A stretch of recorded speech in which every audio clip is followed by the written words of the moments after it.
Toute l'info dans notre région avec Philippe Herman. Bonjour à toutes et tous. Accompagner les personnes âgées qui veulent rester à leur domicile le plus longtemps possible, c'est l'objectif du réseau Ergo 2.0, des ergothérapeutes de quartier qui interviennent à domicile mais aussi à distance via des outils connectés pour aménager, adapter le domicile et les activités pour le maintien à domicile malgré certaines fragilités dues à l'âge.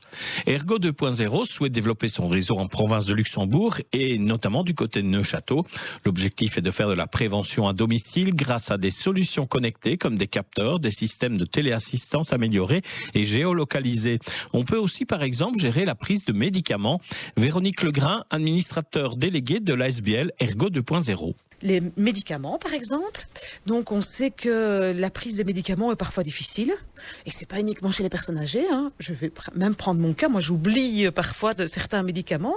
Mais c'est de pouvoir avoir un rappel. Donc, avec le téléphone, on peut avoir un rappel de médicaments. Et ces médicaments sont introduits via une plateforme. Cette plateforme peut être accessible aux médecins généralistes, à l'infirmière qui est peut-être chargée de mettre en place ces médicaments chez la personne et d'éviter ainsi d'avoir des médicaments qui soient mal pris, d'avoir à ce moment-là des confusions et des risques de chute. Et grâce aux solutions connectées, les ergothérapeutes sont avertis de situations critiques. On peut aussi voir si la personne se relève beaucoup plus la nuit ou moins la nuit, si elle sort de chez elle ou elle sort pas de chez elle.